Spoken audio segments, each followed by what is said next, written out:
Hi everyone! For today's video, I thought I would just share with you some close-ups of my Coraline Funko collection, as well as my Corpse Bride Funko collection. Let's check them out. So first up is the original Coraline herself. It's Coraline. Caroline what? Coraline. Coraline Jones.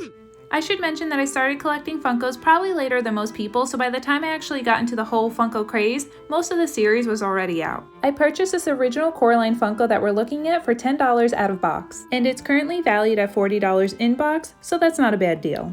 I think she looks true to character, so I'm happy to have her in my collection. Now let's check out this glitter version of that exact previous Funko. I'm usually not a fan of glitter Funkos, however I think this one's gorgeous. There looks to be a spot on her raincoat that's missing glitter, but it's more of a factory imperfection, not from this Funko being previously owned. I did buy this Funko off of Macari. I think I paid around $7 for it, and considering it's going for around $50 in box, I think $7 is not a bad deal at all. And for one of my favorite villains to ever exist, now let's check out Other Mother. 1, 2, 3! What are you doing? This is probably the only Funko that I did buy in box and take out of box because I like her so much. From the pointy tip on the back of her hair to her button eyes and her polka dot dress, I feel like if I left her in box, I wouldn't be able to fully appreciate the overall figure. I think I paid her retail price, which was around $15, and currently she's valued at $40 in box. Okay, so we have a story with this Funko.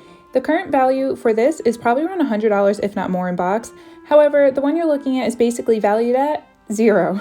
And the reason why I say that is because I actually bought this broken. I think I paid maybe around $20 for it when it was being valued around $70.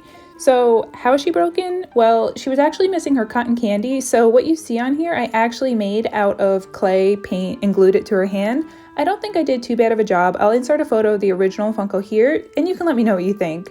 So to other people, she's probably worth $0, but to me, she's priceless because she's one of my favorite Funkos. I love the cotton candy scene in this Coraline movie. My name! Yep, no regrets. Anytime I can purchase a broken Funko at the fraction of the price and fix it, I'm all about that. Let's check out Coraline in her star sweater. This was another Funko that I bought out of box and I paid around $10 for. She's currently valued around $70 in box, and she also comes with a cat, which I'll be showing you shortly. Hot Topic actually has a replica star cardigan version of this sweater, and I was able to get it during Hot Cash days. I do live in South Florida, but you better believe if I'm in air conditioning, I'm wearing that cardigan because I absolutely love it. So looking at the cat figure, he's pretty straightforward. I like his little wuss-puss face that he's got going on, and I think the two make for a great pair. And what do you think you're doing? Well, I'm getting out of here. That's what I'm doing.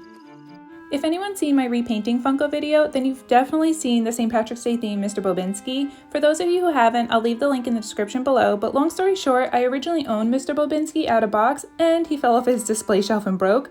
It's hard to notice, but his mustache had to get glued back on, and his little mouse companion also broke, so to this day I still can't find his other hand, and I'm still deciding if I should repaint the mouse also, so that I can have 2 custom Funkos. Staying with Mr. Bobinski, let's look at the original other version of him. Very thank you, lady and gentlemen. So this is how he looked before I customized him. I'm happy I was able to catch him on the Leica site for around $30. He originally retailed for around $14, but I'm sure once he sells out on their site, his value might slightly increase. Now, since I bought him in box, I'm going to keep him just so, especially to prevent any future accidents. I should also mention, I'm not super picky about my boxes, so if there's any slight tears or things that an expert would notice, I usually don't pay mind to it. Now let's look at the Coraline doll Funko. I paid around $14 for this and it's currently valued at $55 in box. I think Funko did a great job on this figure.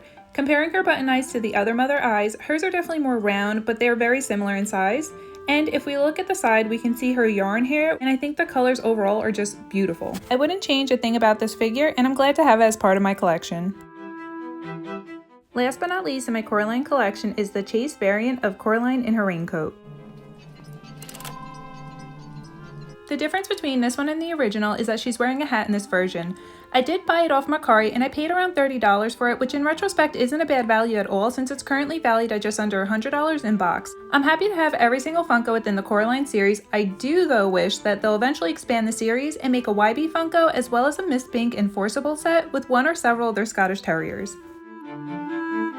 Alright, let's move on to Corpse Bride.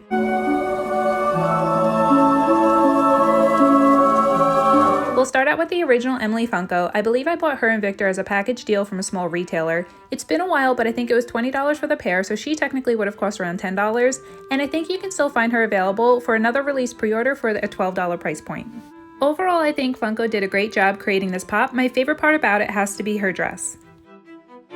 This glitter version of Emily is definitely one of my top pops. My favorite character from Corpse Bride is the maggot, so having him on this pop definitely wins points for me.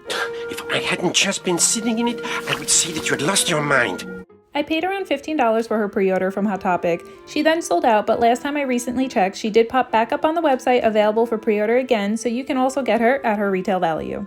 A noticeable difference between this glitter version and her original is her veil is no longer clear but a solid white. Moving on to Victor at Scraps, there's one thing I'm confused about with the whole Corpse Bride series with Funko. Feel free to let me know in the comments below, but why are all these pops in this series white-eyed? They have eyes in the movie, so why are they gone for their Funkos? I'm so tempted to draw the eyes on, but realistically, I'd rather not do that and devalue the Funko, so I'm going to leave them alone, but mentally, I really want to draw eyes on. Besides that, I have no other complaints about these pops, and I love that they included scraps. I'll mention that I paid $10 for this Victor Funko, and he's currently available again for pre-order for $12. And lastly, our skeleton Bojangles.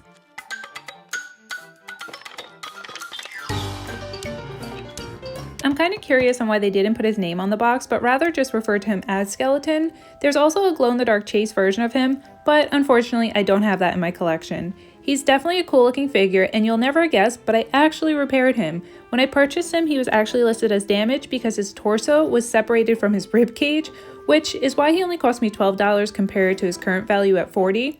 For my personal collection, I'm all about fixing Funkos, especially if it means I'm going to save money. It was a simple glue together, and now he looks brand new. I will note that any Funko I've ever repaired or altered, I plan to keep in my collection forever. However, if something were to come up and let's say I do sell it, I always disclose any imperfections or alterations that I've made before selling. I don't see him going anywhere anytime soon though. So here's my collection all together. Which is your favorite Funko out of this lot? Personally, if I had to choose one, I'd go with Coraline in her pajamas with cotton candy. Thanks for hanging out with me today. If you enjoyed this video, feel free to like and subscribe, and I'll see you again soon. Bye, friends.